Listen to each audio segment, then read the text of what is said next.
고린도후서 2장 14절에서 17절까지의 말씀 봉독해 드리겠습니다.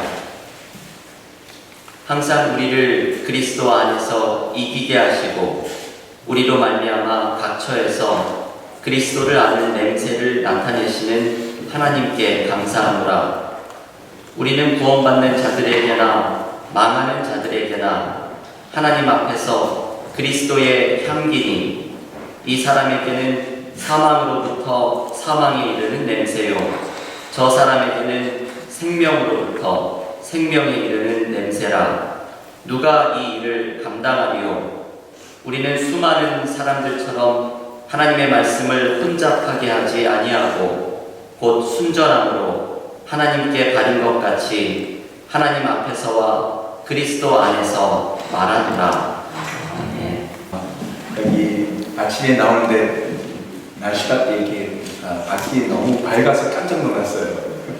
칠레는 이 안데스 산맥에 바로 서쪽에 딱 그 차례에 있었어요. 해가 한 9시가 돼야지 산길이 뜹니다. 그래서 새벽 기도를 나가려면 진짜 그 시력 같은 밤이에요. 제일 어두울 시간입니다. 이 시간은. 그래서 그렇게 생각하고 나는데 갑자기 밖이 너무 밝아가지고 깜짝 놀랐는데 내가 벌써 해가 떠가지고 9시가 된다는 생각을 했습니다. 저희가 이 하나님의 나라가 하늘에서 이루어지는 것 같이 땅에서도 이루어지는 그런 성격들에 대해서 몇 가지를 좀 살펴보고 있는데요. 오늘은 그리스도의 향기라는 주제로 그리스도인이 아니라 그리스도의 향기라는 주제로 한번 살펴보도록 하겠습니다. 이 한글 성경이 표현하지 못한 그 단어가 몇 가지 있어서 제가 다른 번역의 성경을 잠시 한번 읽어드리겠습니다. 제가 읽어드리는 이 번역은 제가 5가지 한국 번역을 다 살펴봤는데 정확하게 그 뜻을 잘 표현하고 있는 성경이 없어요. 그래서 제가 새 번역에다가 제 임의로 몇 가지 단어를 좀 추가해서 조금 더 추가해서 이 성경을 번역을 좀 해봤습니다. 다른 곳은 괜찮은데요. 제 첫 번째 구절이 이제 여러분이 가지고 있는 성경과 또 제가 지금 읽어드리는 성경하고 어떻게 다른지 좀 보시면서 읽으시면 뜻이 조금 더 명확해지리라고 생각합니다. 첫 번째 구절이에요. 그러나 그리스도의 개선 행렬에 언제나 우리를 참가시키시고 그리스도를 아는 지식의 향기를 어디에서나 우리를 통하여 풍기게 하시는 하나님께 감사를 드립니다. 그렇게 생각합니다. 그렇게 시작하고 있습니다. 그리스도의 개선 행렬이라는 이 단어가 빠졌어요. 그 Christ procession이라는 이 procession의 이 단어를 갖다가 영어로 어떻게 번역할 것인가 굉장히 고민을 많이 한 것 같습니다. 성경에는 이 단어가 2번 등장합니다. 여러분이 가지고 계신 성경 다른 곳을 보시면 고린도 전서 4장 9절을 한번 좀 보시겠어요? 고린도 전서 4장 9절을 한번 보십시오. 거기서 이 똑같은 단어가 등장하는데 한글 성경에는 또 빠져 있어요. 그런데 새 번역에는 이렇게 말하고 있습니다. 여러분의 성경은 어떻게 기록되어 있습니까? 한번 읽어보시겠습니까? 시작.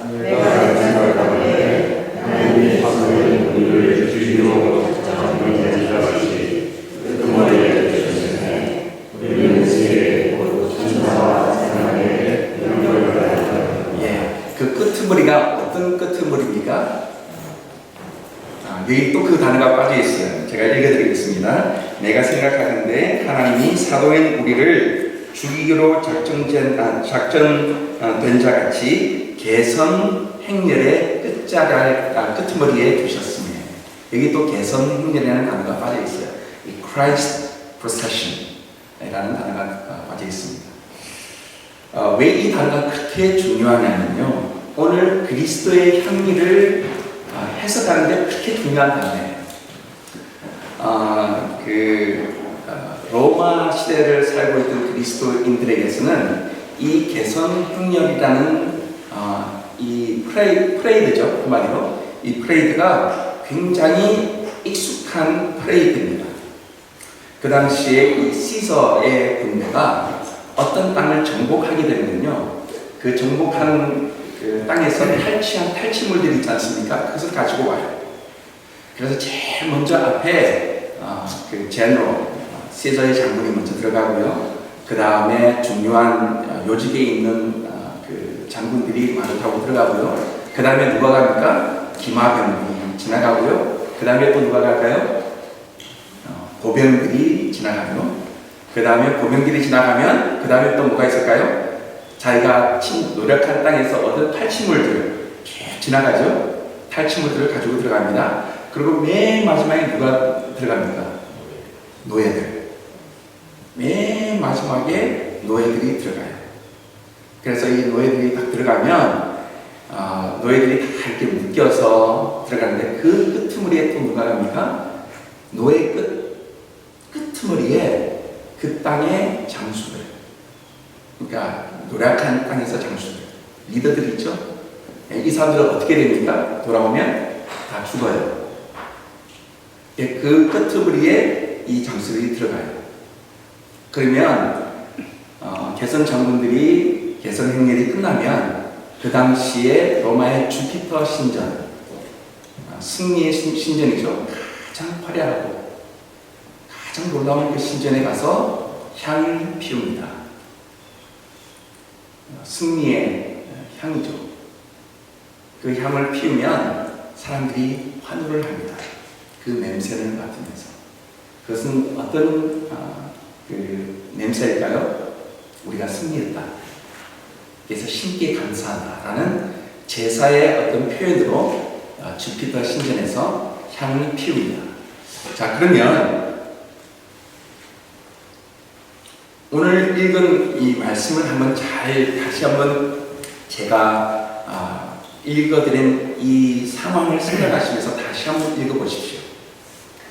이 개선 행렬이 끝나면 어떤 일들이 일어납니까? 그 많은 개선 행렬들을, 이 프레이드를 환호하던 백성들이 다 콜리세움으로 들어가요. 그럼 콜리세움에서는 어떤 냄새가 날까요?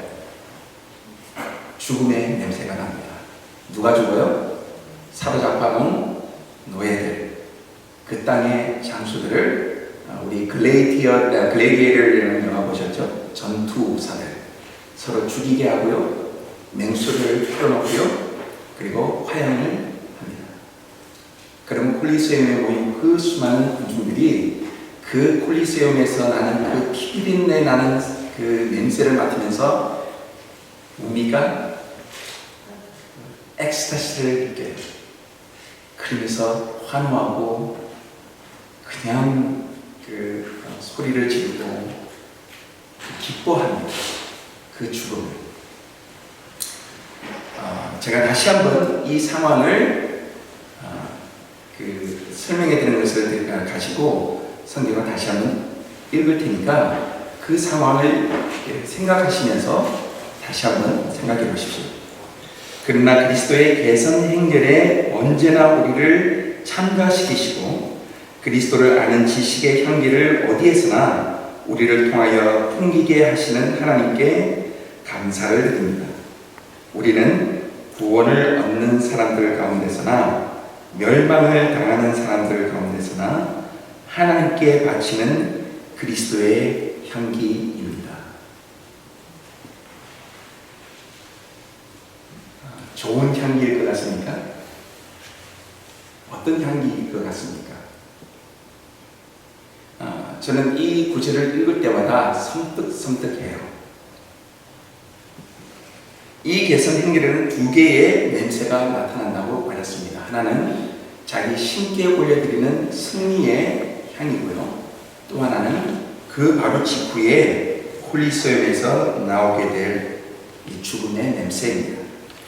그리스도의 개선 행렬에 참석시키고 우리를 통해서 그리스도의 향기를 온 세계에 풍기게 하신다. 도대체 이 향기가 어떤 향기일까?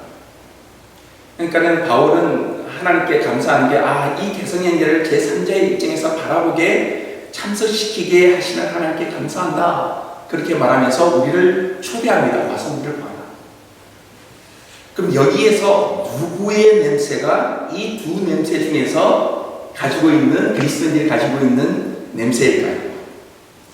이 주피터 신전에서 하나님께 우리는 승리했습니다, 감사합니다 하면서 피우는 향의 냄새일까요? 아니면 그 직후에 콜리세움에서 죽어가는 사람들의 냄새일까요? 그것 중에 어느 것이 그리스도의 향기입니까? 제가 이것을 해석하기 위해서는 고린도전서 4장을 봐야 된다고 말씀드렸죠. 또 다른 개선 행렬, 우리를 어디에 두셨다고요? 개선 행렬의 끄트머리, 맨 마지막 누굽니까?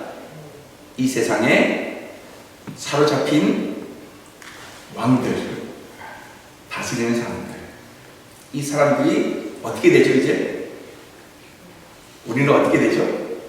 곧 그 끄트머리에 있는 그 노예들뿐만 아니라 그 땅의 장수들은 어떻게 되죠? 이제 개선 행렬이 끝나면 말씀드렸잖아요. 콜리세움에 들어가서 우리는 피비린 날에 우리 서로를 죽여야 되고 화형에 처해질 것이고 맹수의 밥이 될 것입니다. 그 냄새를 보고 사람들이 열광하게 될 것이에요. 그 끄트머리에 우리를 두셨다고 하는 거예요. 그 끄트머리에 계셨던 분이 누구십니까? 그리스도셔요. 예수님이 십자가에 못 박히셨을 때 이 암흑에 있는 권세들이 자기가 이인 줄 알았어요. 그래서 신전에서 향을 피워올리고 기뻐했어요. 근데 바로 그 콜리세움에서 어떤 일들이 일어나죠? 역사학가 요세푸스가 쓴 이 기독교의 역사를 보면 이 콜리세움에서 일어나고 있는 피비린내 나는 이 장면이 어떻게 로마인들의 삶을 바꾸어 버렸나라는 그런 구절들이 나옵니다. 참 재미있는 구절들이에요. 어떤 구절이 나냐면요, 여기 보니까 오늘 성경에 보니까 하나님이 맡으시는 향기가 있고요, 두 번째로 죽음의 향기가 있고요, 세 번째로는 생명의 향기가 있다라고 말하고 있습니다. 그러니까 하나님이 맡으시는 향기가 있고요, 다음에 사람들이 맡는 향기가 있어요. 성경에 보니까 어떤 사람에게는 똑같은 향기인데 어떤 사람에게는 생명의 향기고 어떤 사람에게는 죽음의 향기다 라고 말하고 있어요. 이 부분은 참 재미있는 부분입니다. 여러분, 제가 한번 여러분에게 질문을 해보겠습니다. 여러분이 이때까지 맡으셨던 향기 중에서 제일 끔찍한 향기가 어떤 향기가 있으세요? 냄새. 어떤 냄새가 있을까요? 네? 썩는 냄새. 저는요, 전쟁을 경험해 보지 못한 세대이지 않습니까? 근데 저는 동티모르에서 선교를 하면서 이 냄새를 맡아봤어요. 이 독립전쟁 끄트머리에 제가 들어갔거든요. 인구 80만 명 중에서 50만 명이 학살되는 그 시체가 가득 쌓인 길거리를 걸어봤습니다. 지금도 잊혀지지가 않아요. 그 냄새는 시체 썩어가는 냄새. 사역을 하기 위해서 크로클란디아라는 상파울에 가면 전 세계에서 가장 끔찍한 구역이 있습니다. 크로클란디아. 그러니까 크랙, 마약, 랜드라는 뜻인데요. 정책적으로 이 상파울에서 있는 모든 그 거리의 여자들, 매춘부들, 다음에 마약자들, 동성연애자들, 노숙자들, 정책적으로 한 구역, 그러니까 한 세 블락 스퀘어 정도, 세 블락 정도 그 안에 다 모아놨어요. 거기는 사람들이 들어가지를 못해요. 근데 거기에서 저희 선교단에서 사역을 시작했습니다. 처음 시작할 때 제가 거기 있었는데요. 밤에 그 사역을 하기 위해서 들어가면은 정말 무릎이 사시나무 들리듯이 뚫려요. 다다다 뚫려요. 쳐다볼 수가 없어요. 그리고 그 냄새, 그곳에서 나오는 그 악취는 들어가기 전 입구부터 그냥 진동을 해요. 들어갈 수가 없어요. 그냥 자기의 그 방뇨한 것을 뒤집어 쓰고 사는 사람들이에요. 그냥 거기서 그냥 그러고 살고 있어요.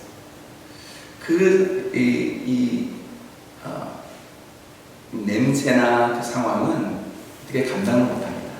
그런데요, 거기서 사역을 계속 하다 보니까 언제부턴가 그 냄새가 없어졌어요. 아니, 냄새는 있는데 제 코에 들어오지를 않아요. 여러분, 아이들 키워보셨죠? 아이가 태어났을 때, 기저귀 갈 때, 그 애들이 똥 싸면 부모들이 그 똥 냄새를 맡으면서 얼마나 좋아해요. 그 말은 무슨 말이냐면, 여러분, 냄새는 누가 결정합니까? 냄새는 누가 결정하죠? 아, 이거 정말 좋은 냄새야. 누가 결정하죠? 맞는 사람이 결정해요. 풍기는 사람이 절대로 결정하지 않습니다. 내가 다른 사람들에게 보이려고 제가 제 아내에게 어떻게 좀 잘 보이려고 아주 그냥 좋은 향수를 뿌렸어요. 내가 딱 방에 들어갔는데 아내가 재채기를 시작하는 거예요. 왜? 향수 알레르기가 있어요, 제 아내는. 그 향수를 맡으면 그냥 재채기를 하면서 이게 무슨 냄새냐고, 이게 무슨 냄새냐고 그러는 거예요. 아니, 나는 어떻게 좀 잘 보이려고 좋은 향수를 뿌렸는데. 향수의 냄새는 제가 뿌리는 사람이 결정하지 않아요. 맞는 사람이 결정해요. 우리가 그 향기가 세 가지가 있다고 그랬죠. 하나님께 드리는 향기. 내가 드리는 제사가 향기로운 제사인지 누가 결정하세요? 하나님이 결정하세요. 제가 결정하지 않아요. 하나님, 내가 이만큼 제가 삶을 살립니다. 하나님이 기뻐하시겠죠? 받아주시옵소서. 내가 결정하지 않아요. 하나님이 결정하세요. 나는 이 세상의 빛이요, 내가 소금이야, 내가 이렇게 내가 하나님의 은혜를 사람들에게 보이시면서 살겠어. 제가 결정하지 않아요. 냄새를 맡는 세상 사람들이 결정을 해요. 이것이 좋은 냄새인지 나쁜 냄새인지 세상 사람들이 결정을 해요. 냄새는 맡는 사람이 결정합니다. 마찬가지로요, 우리가 하는 모든 일들도 그렇습니다. 하나님께서 우리에게 이렇게 말씀하시죠.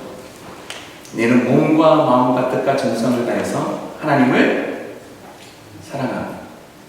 이와 같이 또 내 이웃도 내 몸같이 사랑해라.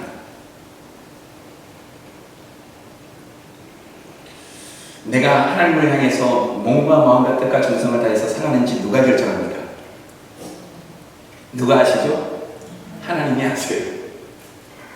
하나님이 내가 정말 내 몸과 뜻과 마음과 정성을 다해서 하나님을 사랑하는지 하나님이 아세요. 이와 같이 내 이웃을 내 몸과 같이 사랑해라. 내가 내 이웃을 내 몸과 같이 사랑하는지 누가 결정합니까? 누가 결정하죠? 내 이웃이 결정해요. 내 이웃이 알아요. 우리의 주위에 있는 사람들이 우리가 정말 그 사람들을 내 몸과 마음과 뜻과 정성을 다해서 사랑하는지 그 사람들이 결정합니다. 내가 너 사랑하잖아? 안 해. 그 사람들이 결정해요. 왜 이 사건이 그렇게 중요하냐면, 여러분, 사람들의 일상생활 속에서는요, 이 냄새가 독특한 냄새로 나타나지 않아요. 왜 어떤 사람에게 있어서 여러분들이 만약에 이 개선 행렬의 끄트머리에서 끌려가고 있는 그 시대의 장수라고 생각해 보십시오. 끌려갔어요. 그래서 이 원수들이 나를 잡아가서 이제 그 주피터 신전에서 향기를 피워 올려요. 그러면 그 향기는 거기에 모인 모든 세상 사람들에게서는 어떤 향기죠? 익숙한 향기예요. 이것은 승리의 향기다.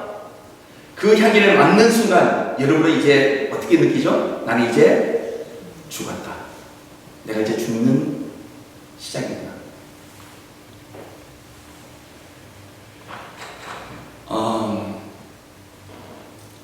일반적인 상황 가운데서는 드러나지 않는 향기들이 있어요. 근데 특수한 상황에서 생기는 향기가 있습니다.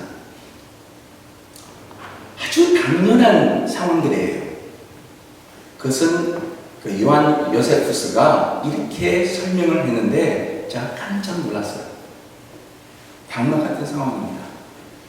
여러분, 일반적인 상황 가운데 이제 사람들이 콜리세움에 모였습니다. 그래서 사람들이 전투사들이 서로 죽이는 것을 봐요. 사람들이 맹수에게 잡아먹히는 것을 봅니다. 그리고 화형, 불에 타서 죽는 것을 보면서 엑스타스를 느껴요. 그래서 막 열광을 합니다. 그러면 무엇을 기대하시죠? 그 사람들이 어떻게 하는 것을 기대하세요? 서로 잔인하게 죽이는 것을 기대해요.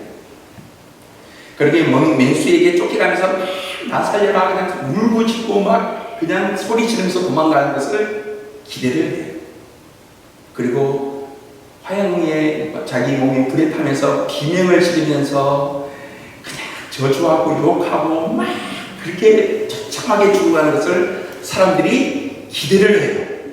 그런데 어떤 일이 일어나죠? 그 끄트머리에 끌려갔던 장수들이 그 콜리세움 안에서 어떤 사건들이 일어나기 시작했습니다. 안 죽이는 거예요. 서로 먼저 죽는 거예요. 맹수들이 쫓아오는데 비명 지르면서 안 가는 거예요.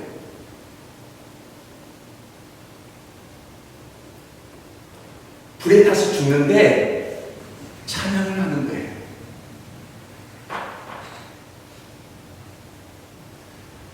이 상황에서는 분명히 이런 반응이 나와야 돼요.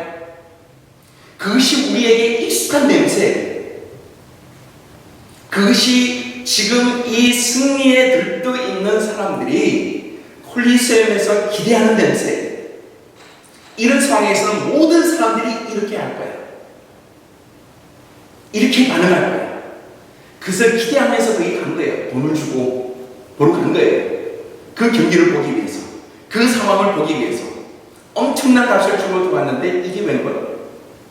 내가 기대하는 것이 나타나지 않아요. 사람들이 서로 자기의 몸을 희생하고 있어요. 찬양하고 있어요. 감사하고 있어요. 그러면서 역사학가 요세푸스는 이렇게 말했습니다. 그리스도인들이 콜리세움에 들어가는 순간부터 서서히 로마의 역사는 바뀌기 시작했다. 그 전까지는 누구라도 이 콜리세움에 들어가면 이 세상 사람들이 기대하고 바라는 상황들이 연출되는데, 그리스도인들이 핍박 가운데서 잡혀가서 콜리세움에 들어가는 그 순간부터 로마의 역사는 바뀌기 시작했다. 더 이상 로마 사람들에게는 거기에서 죽어가고 있는, 불타고 있는 그리스도인들의 그 냄새가 죽음의 냄새가 아니었어요. 그 가운데서 그들은 하나님의 실체를 알게 됩니다. 그 피비린내 나는 콜리세움이 로마인들에게 생명의 냄새를 풍기는 장소로 바뀌었습니다.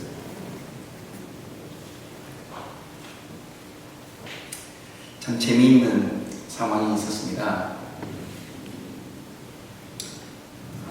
제가 동티몰에서 사역을 하는데 아무리 그 피비린내라는 곳에서 사역을 열심히 해도 동티몰 사람들이 저희를 받아주지를 않는 거예요. 석 달을 그곳에서 보냈습니다. 저희가 가지고 있는 재정, 다음에 가지고 있는 모든 이 리소스를 가지고 현지 사람들을 섬기려고 해도 사람들이 받아주지를 않아요. 거기에 모인 한 12명의 선교사들이 모여서 기도하고 중보기도 하면서 하나님 어떻게 해야 될까요? 어떻게 하는데 도저히 답이 안 나와요. 우리는 정말 선한 뜻을 가지고 그 땅에 왔는데 사람들이 받아주지를 않아요. 어느 날 아침에 기도를 하는데 하나님이 저에게 이르시는 거예요. 진짜야, 집에 가서, 빨리 집에 가서, 그러니까 미국에 돌아가서 모니카하고 새 아들 데려와. 예, 저는 처음에 이게 사단의 음성이구나, 사단아 뭐야 그랬어요. 제가 혼자서 그런 데가 있는 것은 괜찮아요. 내 아내와 아이들을 여기에 데리고 와야 된다. 아니, 이거는 하나님의 음성이에요. 그 다음에 지나가는데 계속해서 기도하고 예배를 드릴 때마다 그런 마음이 드는 거예요. 빨리 가서 모니카와 아이들 데리고. 처음에는 노노 하다가 제가 이제 저희 여러분 화자와 청자의 그 원리를 아십니까? 말하는 사람과 듣는 사람의 원리를 아시죠? 누가 이깁니까? 화자하고 말하는 사람과 듣는 사람이 싸우면 누가 이기죠? 듣는 사람이 이겨요. 말하는 사람이 이기지 않습니다. 하나님이 성경에서 우리에게 막 지진을 통해서, 천지 계획을 통해서, 지나가는 나비를 통해서 우리에게 말씀하세요. 그렇죠? 근데 누가 결정합니까? 듣는 사람이 결정해요. 순종은 누가 합니까? 듣는 사람이 결정합니다. 그래서 샴마 이스라엘아 들어라, 너희가 결정이라는 거예요. 귀 있는 자는 성령이 너에게 하실 말씀을 들어라. 듣는 사람이 결정하라는 거예요. 이거 하나님이 그렇게 말씀하시는데 내가 결정해야죠. 그래서 제가 이게 너무 익숙한 이 하나님의 음성이잖아요. 그래서 제가 집에 갔어요. 다시 미국으로 돌아왔어요. 그래서 고민을 많이 했어요. 이 하나님의 음성을 내 아내하고 우리 아이들이 그때 이제 5살, 6살, 4살, 6살, 7살이었어요. 이 아이들에게서 어떻게 설명할 것인가 고민해서 집에 갔어요. 그러면서 하나님 제게 은혜를 주세요. 확증을 주세요. 막 그러면서 이제 공항에 도착해서 제가 택시를 타고 집에 도착을 했어요. 집에 도착하는데 아내가 백큐음을 하고 있었어요. 그래서 제가 포옹을 하고 아이들 빨리 석 달 만에 만났으니까 막 이제 인사를 하고 이제 저녁 식사를 다 마쳤어요. 그리고는 아내에게 내가 굉장히 중요하게 좀 나눌 얘기가 있다라고 아주 어렵게 말을 했는데 모니카가 그러는 거예요. Shut up! 그래요. 하나님 이미 말씀하셨대. 뭐를 말씀하셨어? 나 모르겠는데 하나님이 내가 청소하고 있는데 성령께서 기도를 주셨대. 그러면서 하나님 뭡니까? 그랬더니 내 남편이 집에 와서 나한테 중요한 것을 얘기할 건데 남편에게 복종해라. 남편에게 복종해라. 나에게 복종하듯이 남편에게 복종해라. 그러더래요. 그래서 당신은 내가 지금 내가 말할지 몰라? 그랬더니 상관없대요. 가겠대요. 이 동팀으로 갔어요. 애들 셋 데리고 그 전쟁이 끝난 웨벡이라는 마을에 들어갔어요.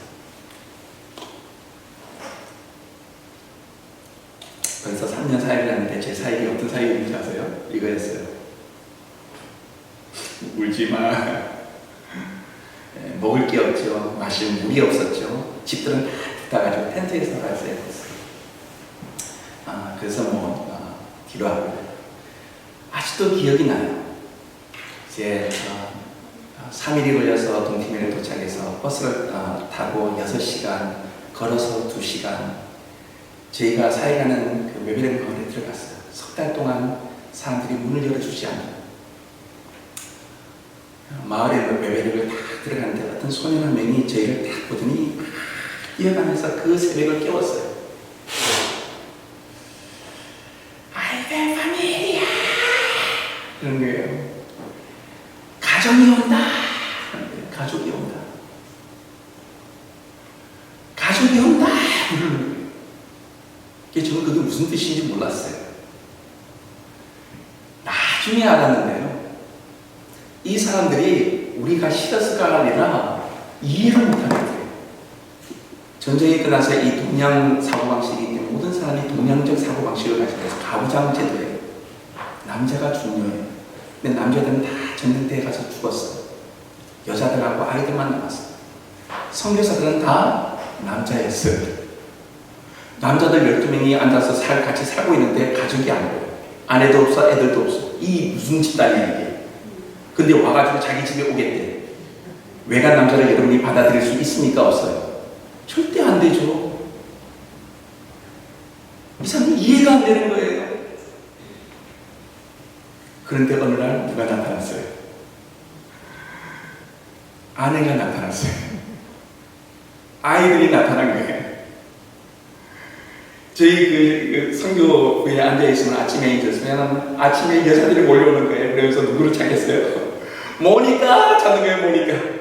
모니까. 그래서 제 아내를 데리고 아내들이 다 데리고 가요. 우리 집집마다 돌아다녀요. 그리고 조금 있으면 동네 아이들이 찾아와요. 그래서 잘한다, 엘리야, 그래, 막 불러요. 그럼 우리 아이들이 나가요. 그럼 남자들은 뭐합니까? 뭘까 뭐래, 왜 나한테만 쳐다보고 있어요? 이게 웬일이지? 그때 알았어요.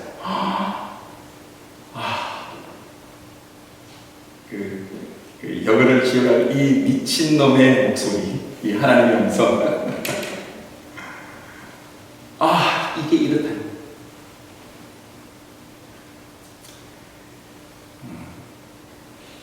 저희가 리서치를 저희 아이들에게 4살, 6살, 7살 된 아이들에게 디지털 카메라를 작동하는 방법과 비디오를 찍는 방법과 우리 세 아들들과 제 아내를 통해서 석 달 만에 이 마을에 대한 모든 리서치가 다 끝나버렸어요.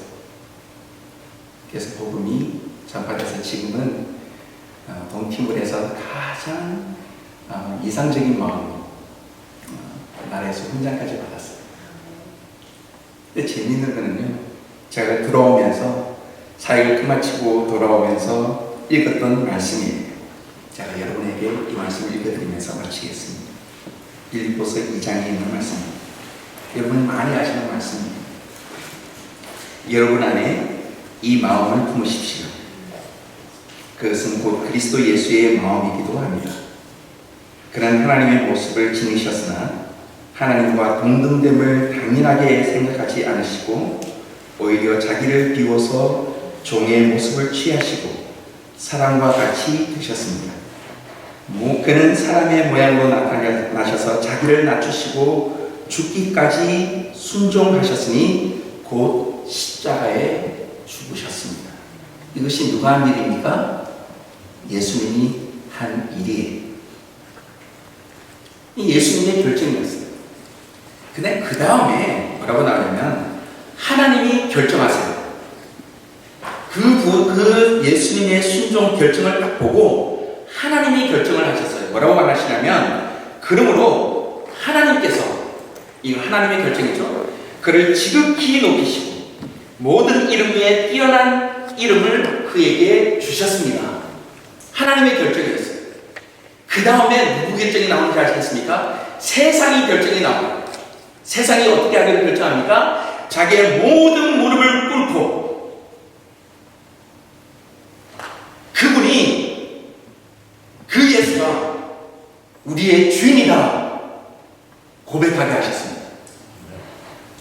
예수님의 결정이 있고 하나님의 결정이 있고 세상의 결정이 있어요.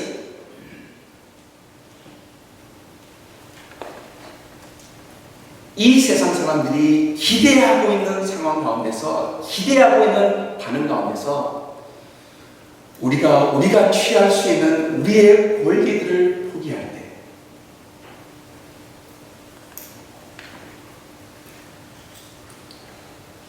우리의 권리들이 포기될 때, 내가 이 세상 사람들 변해야 됩니다, 바뀌어야 됩니다, 결정할 수 없어요. 한 가지 제가 아는 방법은, 사역은, 변화는 관계가 없이는 불가능해요. 관계는 이 세상 사람들이 듣고 보고 맡고 만져봐야 돼요. 근데 이 상황은 평범한 상황에서가 아니라 평범한 상황에서 평범한 것을 기대하는 사람들에게 우리가 정말 그리스도의 모습으로 대할 때, 그래서 여러분 오늘 성경에서 하나님이 우리를 이 개선 행렬에 우리를 참가시켜서 우리를 보게 하셨다. 그래서 이 그리스도가 어디 계셨죠? 개성행렬의 끄트머리에 지금 붙잡혀 가시는 십자가에 돌아가신 예수 그리스도를 보는 그 죽음에서 나오는 그 향기를 우리를 통해서 이 세상 가운데 나타나기를 원한다. 그 하나님 앞에 내가 감사한다.